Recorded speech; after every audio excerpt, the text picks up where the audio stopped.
Hello friends, welcome back to my channel dinner রান্নাঘর। আজকে আমি তোমাদের করে দেখাবো শুটকি বাটা রান্না বা শুটকি ভুনা রান্না। তো এটা শীতকালে খেতে খুব ভালোই লাগে, যেহেতু এটা ঝাল ঝাল হয় খেতে। তাই শীতের সময়টায় কিন্তু আমরা একটু ঝাল রেসিপি পছন্দ করি। তাই আজকে আমি তোমাদের জন্য এই রেসিপিটা নিয়ে আসলাম। চলো চলে যাই রান্নাতে।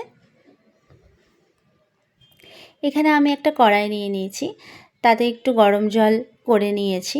গরম জলটা কিন্তু খুব বেশি গরম হলে চলবে না। তারপরে কিন্তু শুটকি মাছগুলো, এটা হলো লইট্টা শুটকিও বলতে পারো বা বোমলি শুটকিও বলতে পারো। এই শুটকিটাকে আমি কিন্তু ভালো করে ধুয়ে কেটে নিয়েছিলাম আগে। তারপরে কিন্তু এভাবে গরম জলের মধ্যে দিয়ে ভালো করে এটা কষলে কষলে ধুয়ে নিচ্ছি, যাতে করে এর মধ্যে যে নোংরাগুলো থাকে সেটাও বেরিয়ে যাবে, আর যে বালিগুলো থাকে সেটাও কিন্তু বেরিয়ে যাবে। এইভাবে কিন্তু আমি গরম জলের মধ্যে ভালো করে ধুয়ে নিয়ে তারপরে কিন্তু আবার একটু ঠান্ডা জলেও ধুয়ে নিয়েছিলাম। খুব বেশি গরম জলে দিলে এটা কিন্তু গলে যাওয়ার ভয় থাকে, তাই জন্য কিন্তু খুব বেশি গরম জলে এটা দেওয়া যাবে না। তোমাদের যদি আমার রান্নাগুলো ভালো লাগে তাহলে অবশ্যই কিন্তু লাইক কমেন্ট করে জানিও। আর যারা এখনও সাবস্ক্রাইব করোনি চ্যানেলটা, তারা কিন্তু অবশ্যই সাবস্ক্রাইব করে পাশের বেল আইকনটা প্রেস করে আমার সঙ্গে থেকে যেও।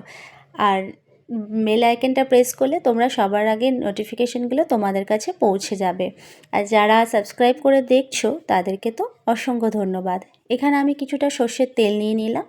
তারপরে কিন্তু আমি এই শুটকি মাছগুলো এর মধ্যে হালকা একটু ফ্রাই করে নেব। বন্ধুরা, তোমাদের কাছে একটা রিকোয়েস্ট রইল, তোমরা কিন্তু স্কিপ না করে দেখতে থাকো, নাহলে কিন্তু কিসের পর আমি কি করছি সেটা কিন্তু তোমরা মিস করে যাবে। তাহলে কিন্তু রান্নাটা সেরকম মজা হবে না, যেরকম মজা করে কিন্তু আমি খেয়েছিলাম। তারপরে এইভাবে কিন্তু হালকা একটু ভেজে নিয়ে নামিয়ে নিলাম। সেই তেলের মধ্যেই কিন্তু আমি দুটো পেঁয়াজ আর এক কোয়া রসুন, মানে একটা পুরো গোটা রসুন ছিলে নিয়েছি, সেই রসুন, কিছু কাঁচা লঙ্কা আর কিছুটা শুকনো লঙ্কা। বলেছি আগেই যে এটা খুব সুন্দর একটা ঝাল ঝাল রেসিপি, তাই জন্য কিন্তু এরকম আমি কাঁচা লঙ্কা আর শুকনো লঙ্কা দিয়ে কিন্তু জিনিসটা করেছিলাম। তারপরে সেটাও একটু হালকা একটু নরম হয়ে গেলে কিন্তু নামিয়ে নেব।